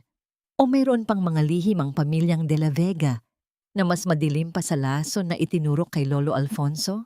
Ang bawat lihim ay may sariling oras ng pagsabog at ang sobrang ito ang magsisilbing mitya ng iyong bagong bangungot, Doktora Celeste. Ang boses ng lalaking estranghero ay tila isang kaskas ng matalas na kuko sa pader. Malamig, tuyo, at walang emosyon. Nakatayo siya sa dulo ng hallway, nababalot ng isang madilim na trench coat na tila hinihigop ang lahat ng liwanag sa paligid. Inabot niya ang itim na sobre kay Celeste. Ang kanyang mga mata ay nananatiling nakatago sa ilalim ng brim ng kanyang sombrero. Naramdaman ni Celeste ang biglang panunuyo ng kanyang lalamunan. Ang kanyang mga daliri, na kanina lamang ay matatag na humahawak sa surgical scalpel, ay nagsimulang manginig. Habang tinatanggap ang sobre, ang texture ng papel ay magaspang. Tila ba gawa ito sa balat ng isang lumang alaala na ayaw nang magising. Sa isang iglap, ang tagumpay niya laban kay Ricardo at Isabela ay tila naging isang manipis na usok na tinangay ng hangin. Sino ka? Sino ang nagpadala nito? Tanong ni Celeste. Ang kanyang boses ay bahagyang nanginginig. Sa gitna ng katahimikan ng hallway, hindi sumagot ang lalaki. Tumalikod siya at naglakad palayo. Ang bawat hakbang niya ay lumilikha ng isang mabigat na echo sa sahig ng ospital hanggang sa tuluyan siyang maglaho sa dilim ng elevator. Dahan-dahang binuksan ni Celeste ang sobre. Sa loob nito ay may isang lumang litrato, isang kupas na larawan ng kanyang ina na may karga-kargang sanggol. At sa likod nito ay may nakasulat na mga salitang tila mga patak ng dugo. Ang aksidente sa kalsada 20 taon na, ang nakalilipas ay hindi pagkakataon. Tanungin mo ang taong iniligtas mo. Naramdaman ni Celeste ang isang matinding pagsikip sa kanyang dibdib. Ang kanyang hininga ay naging mabilis at ang paligid ay tila umiikot. Ang aksidente na pumatay sa kanyang mga magulang, ang trahedyang nag-iwan sa kanya bilang isang ulila, ay isang plano? At ang tinutukoy ng sulat ay si Lolo Alfonso? Ang taong itinuring niyang tanging bayani sa madilim na mundong ito? Bumalik siya sa loob ng silid ni Lolo Alfonso. Ang kanyang mukha ay kasing puti ng mga pader ng ospital. Nakita niya si Dr. Gabriel Vance na kasalukuyang tinitignan ang vitals ng matanda. Napansin ni Gabriel ang pagbabago sa hitsura ni Celeste. "Celeste, what's wrong? You look like you've seen a ghost." Pag-aalalang tanong ni Gabriel. Ang kanyang boses ay puno ng pagkalinga. Hindi nakasagot si Celeste. Ikinubli niya ang sobre sa loob ng kanyang bulsa. Ang kanyang puso ay nagbabanggaan sa pagitan ng pagtitiwala at pagdududa. Tinitigan niya ang payapang mukha ni Lolo Alfonso. Maari nga bang ang matandang ito, na tila isang anghel ng kaligtasan, ay ang siya ring demonyo ng kanyang nakaraan? Ito ang kanyang golden moment. Isang sandali ng matinding pait kung saan pinanood ni Celeste ang dahan-dahang pag-angat at pagbabaang dibdib ng matanda. Hinawakan niya ang stethoscope at inilapat ito sa puso ni Lolo Alfonso. Ang bawat tibok nito ay tila isang tinig na nagsasabing, "Patawad, patawad." O baka naman ay guni-guni lamang niya ang lahat dahil sa sobrang pagod. Sa labas ng ospital, ang gabi ay tila lalong dumidilim. Habang inilalabas ng mga pulis si Doña Imelda, nagtagpo ang kanilang mga mata ni Celeste sa lobby. Kahit na nakaposas, ang matandang reyna ay nagawa pa ring ngumiti ng mapanguyam. "Akala mo ba ay tapos na ang lahat, Celeste?" Bulong ni Doña Imelda nang madaanan siya. Ang boses ay tila isang lason na ibinubulong sa hangin. Ang yaman ng mga De La Vega ay itinayo sa mga bangkay. At ikaw ang pinakamalaking tagapagmana ng kanilang mga kasalanan. Itanong mo sa lolo mo kung paano namatay ang iyong ina. Itanong mo sa kanya kung sino ang huling taong nakausap niya bago sumabog ang sasakyan. Napatigil si Celeste sa gitna ng lobby. Ang mga salita ni Doña Imelda ay tila mga huling piraso ng isang puzzle na ayaw niyang mabuo. Naramdaman niya ang init ng luha sa kanyang mga mata.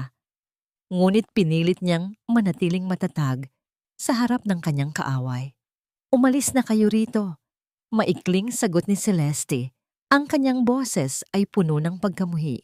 Nang makaalis ang mga pulis, naiwan si Celeste sa gitna ng malawak na lobby, napapaligiran ng katahimikan at ng bigat ng katotohanang dahan-dahang lumulutang. Lumapit sa kanya si Gabriel at hinawakan ng kanyang balikat. "Whatever it is, Celeste, we will find out the truth together." Ani Gabriel. Ang kanyang boses ay tila isang anchor sa gitna ng nagngangalit na dagat. Ngunit sa loob-loob ni Celeste, alam niyang ang katotohanan ito ay kailangan niyang harapin ng mag-isa. Kinuha niya ang kanyang cellphone at tinawagan si Attorney Ramos. "Attorney, kailangan ko ang lahat ng records ng aksidente ng mga magulang ko noong taong 2004. Ang boses ni Celeste ay matigas na parang bato. Lahat ng detalye, walang ititira. Habang naglalakad siya pabalik sa elevator, naramdaman ni Celeste na ang bawat hakbang niya ay hindi na patungo sa paghilom, kundi patungo sa isang mas malalim na sugat. At ang pinakaikinakatakot niya ay ang sagot na matatagpuan niya sa dulo ng investigasyong ito. Biglang tumunog ang kanyang telepono. Isang hindi kilalang numero ang nag-flash sa screen. Nang sagutin niya ito, walang nagsalita sa kabilang linya. Tanging ang tunog lamang ng isang lumang kanta na pamilyar sa kanya, ang oyayi na laging kinakanta ng kanyang ina bago siya matulog. Sino ang nagpapatugtog nito? At bakit tila ang bawat sulok ng kanyang bagong buhay ay binabantayan ng mga mata mula sa nakaraan? Wala ka ng korona, Imelda. Ang tanging natitira sa iyo ay ang pangalang puno ng mantsa at ang mga bakal na rehas na naghihintay sa iyo. Ang boses ni Doktora Celeste ay mahina, halos isang bulong, ngunit ang talim nito ay mas matalas pa sa anumang hiyaw. Nakatayo siya sa loob ng holding room ng ospital kung saan pansamantalang nakapiit si Doña Imelda dahil sa biglaang pagtaas ng presyon nito. Ang matandang reyna ng mga De La Vega ay nakahiga sa isang payak na kama. Ang kanyang mamahaling perlas ay wala na at ang kanyang mga kamay na dati ay naguutos ng may kapangyarihan ay ngayon ay nakakabit sa riles ng kama sa pamamagitan ng malamig na posas. Tumingin si Imelda kay Celeste. Ang kanyang mukha ay tila isang tuyot na lupang bitak-bitak. Ang bawat kulubot ay nagpapakita ng pagkatalo. Wala na ang kislap ng pagmamataas sa kanyang mga mata. Tanging ang nanunuot na pait at ang takot sa isang bukas na wala ng yaman at kapangyarihan. Bakit ka narito? Ang boses ni Imelda ay garalgal. Tila may mga bubog sa kanyang lalamunan. Narito ka ba? Para pagtawanan ako? Para makitang lugmok ang babaeng minaliit mo? Ito ang golden moment, isang sandali ng kakaibang katahimikan. Sa halip na sumagot ng may galit, dahan-dahang lumapit si Celeste. Inayos niya ang IV line ni Imelda nang may katumpakan ng isang dalubhasang doktor. Ang kanyang mga kamay ay malumanay, ngunit ang kanyang mga mata ay nananatiling malayo. Isang matinding irony ang bumabalot sa silid. Ang babaeng pinahirapan at tinaksilan ni Imelda ang siya ngayong nagpapanatili sa kanyang hininga. Narito ako dahil ako ang doktor mo sa oras na ito, Imelda. Sagot ni Celeste habang sinusuri ang chart. Hindi dahil sa awa at hindi rin dahil sa galit. Narito ako dahil kailangan kong patunayan sa sarili ko na hindi mo kailanman naging kapantay ang aking pagkatao.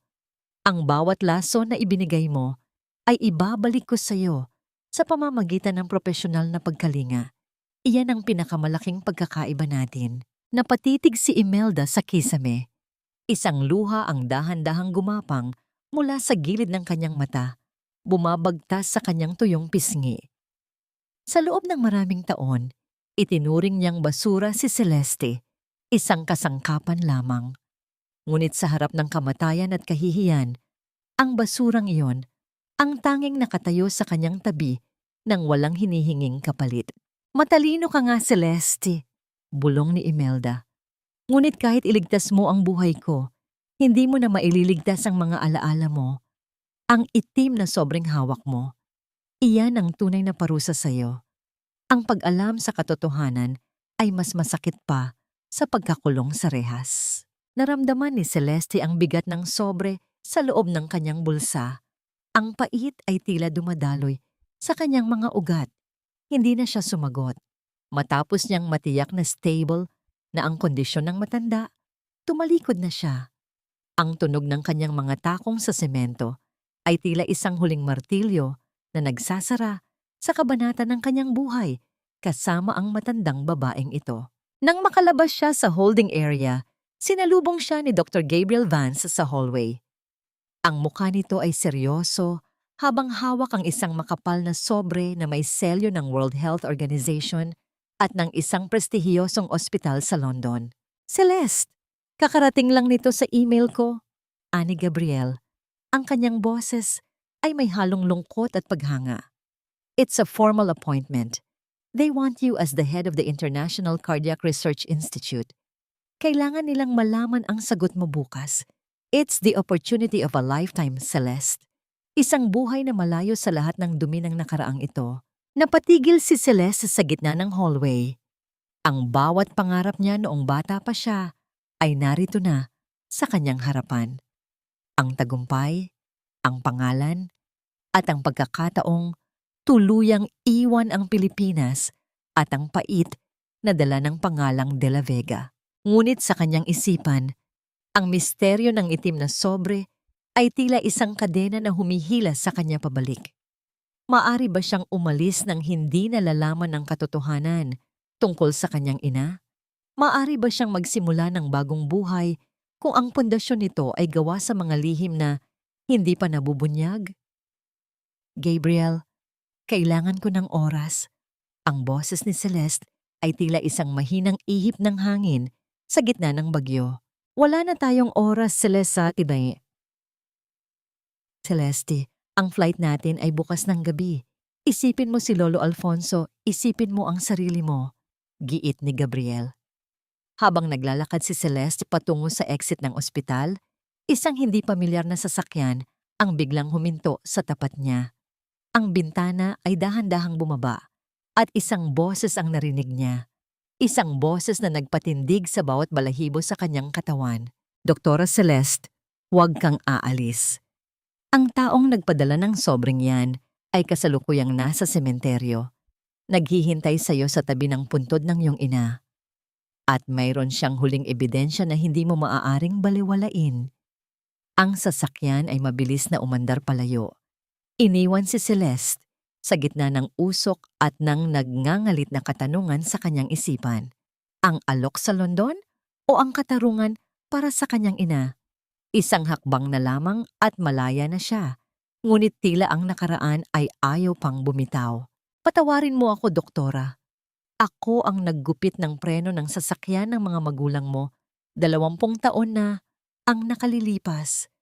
Inutusan ako ng isang De La Vega para siguraduhing hindi na makakabalik ang tunay na tagapagmana sa mansyon.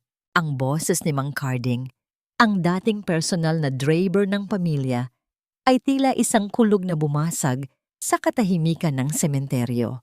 Nakatayo si Celeste sa tapat ng puntod ng kanyang ina, habang ang malakas na buhos ng ulan ay tila nakikiramay sa bigat ng kanyang nararamdaman.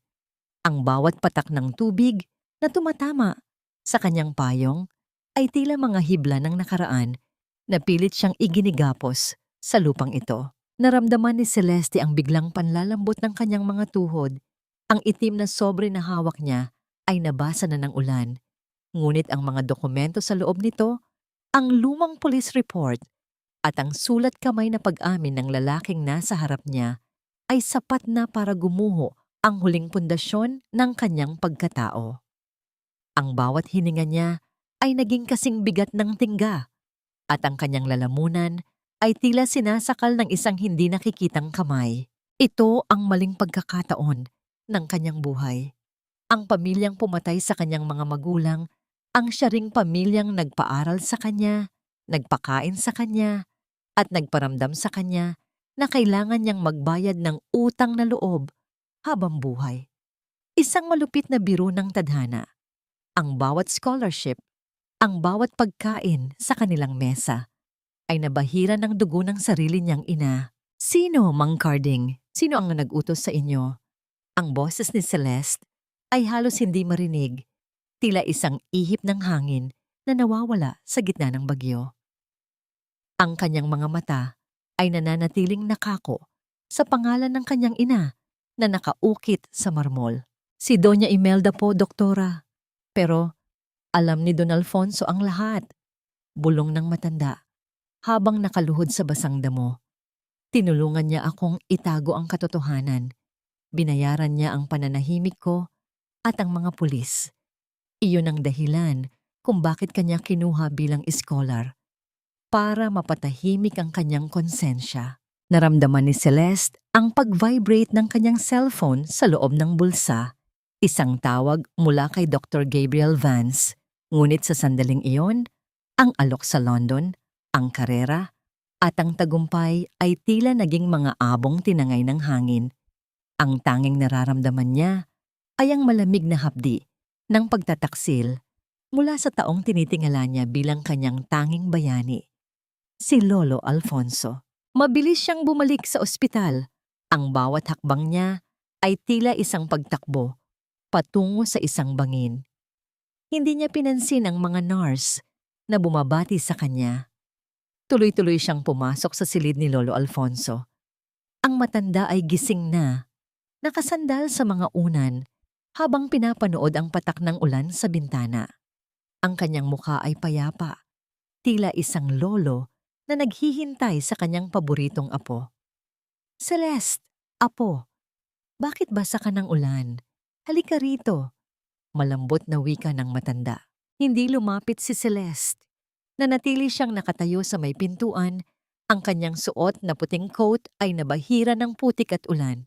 Inilabas niya ang basang sobre at inihagis ito sa ibabaw ng kama ng matanda. Ang tunog ng pagbagsak ng sobre ay tila isang pinal na hatol sa loob ng tahimik na silid. "Totoo ba, Lolo?" tanong ni Celeste. Ang boses ay matigas na parang bato, ngunit may panginginig ng isang pusong nagkakapira-piraso. "Totoo ba na ang scholarship ko ay galing sa dugong dumanak sa kalsada?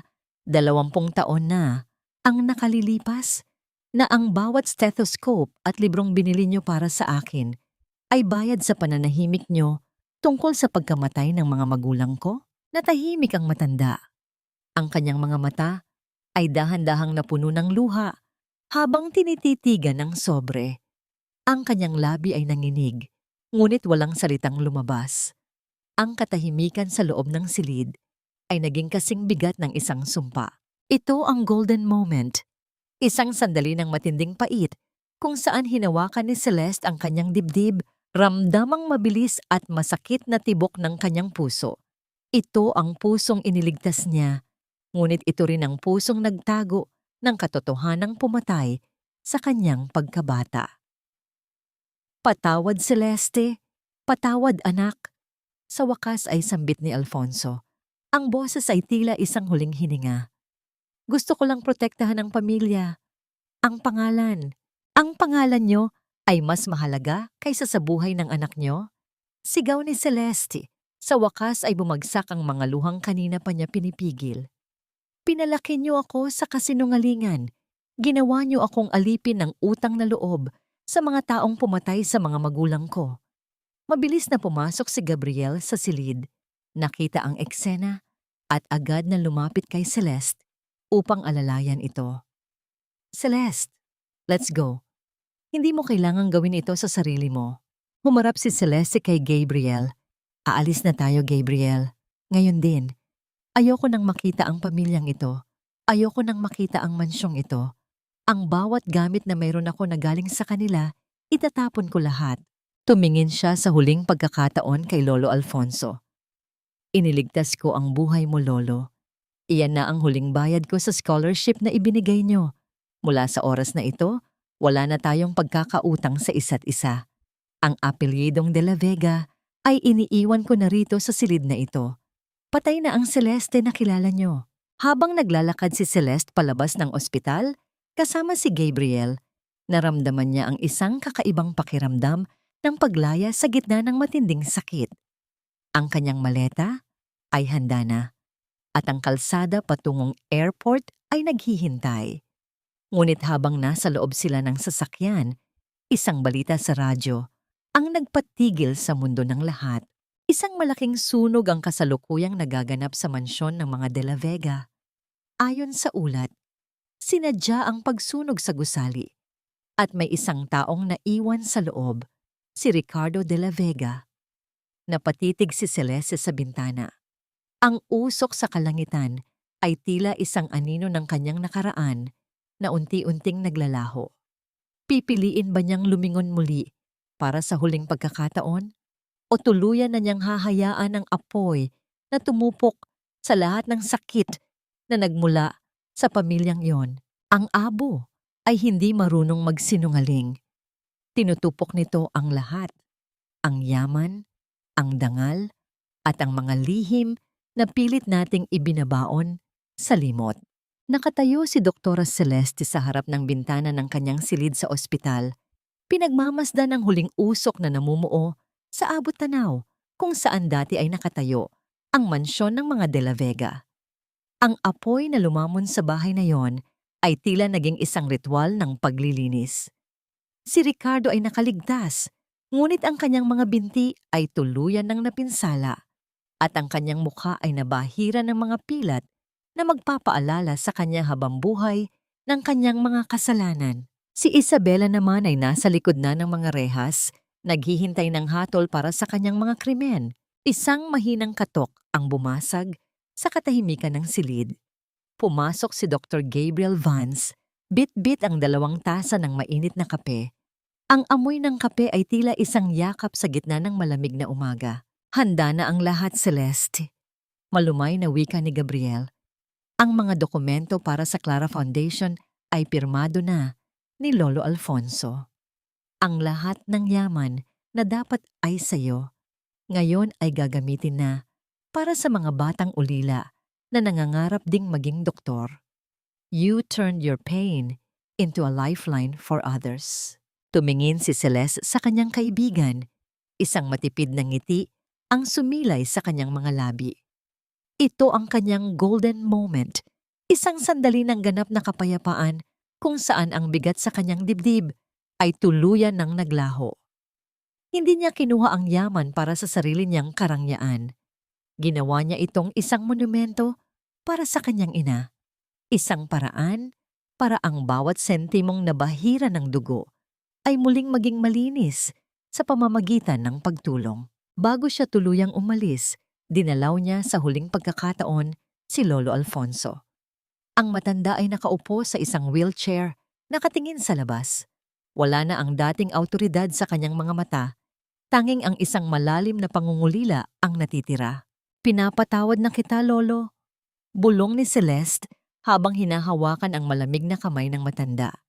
Hindi dahil karapat-dapat kayo sa kapatawaran, kundi dahil kailangan kong lumaya. Ang galit ay isang bilangguan na ayaw ko ng panirahan. Ngunit huwag niyo nang asahan na babalik pa ako. Ang Celeste na binuo niyo sa kasinungalingan ay abo na, kasama ng inyong mansyon. Walang naisagot ang matanda, kundi ang mabilis na pagpatak ng kanyang mga luha. Sa kanyang pag-alis, iniwan ni Celeste ang brooch ng kanyang ina sa ibabaw ng mesa, ang huling simbolo ng kanyang ugnayan sa pamilyang iyon. Nakarating sila ni Gabriel sa airport. Ang ingay ng mga tao at ang tunog ng mga anunsyo sa paliparan ay tila isang masayang musika ng bagong simula. Habang naglalakad sila patungo sa boarding gate, naramdaman ni Celeste ang gaan ng kanyang bawat hakbang. Ang kanyang maleta ay hindi na naglalaman ng mga alaalang mabigat, kundi ng mga pangarap na malaya. Sa loob ng eroplano, naupo si Celeste sa tabi ng bintana. Isang hanasero sa kanyang tabi, isang matandang babae na may mabait na mukha. Ang lumingon sa kanya habang inaayos ang kanyang seatbelt. "Uuwi na ba kayo sa Amerika, Doktora?" Tanong ng matanda, na tila napansin ang kinang sa mga mata ni Celeste. Tumingin si Celeste sa labas, sa ulap na dahan-dahang bumabalot sa lupang kanyang iniwan. Ang bawat sugat, ang bawat sampal ng tadhana, at ang bawat luhang pumatak ay naging bahagi na ng kanyang kasaysayan, ngunit hindi na ng kanyang kinabukasan. "Hindi po," sagot ni Celeste. Ang kanyang boses ay puno ng kasiguraduhan at tamis. "I am my own home now. Kahit saan man ako magpunta, dala ko na ang aking tahanan sa loob ng aking puso." Isinara ni Celeste ang kanyang mga mata habang unti-unting umaangat ang eroplano. Ang bawat pag-alon ng makina ay tila isang oyayi na nagpapatulog sa sakit ng kahapon.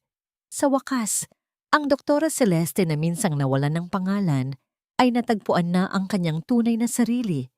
Isang babaeng hindi na kailanman paaapi sa anino ng utang na loob. Isang taon ang mabilis na lumipas, na tila mga pahina ng isang makapal na libro na mabilis na nililipad ng hangin.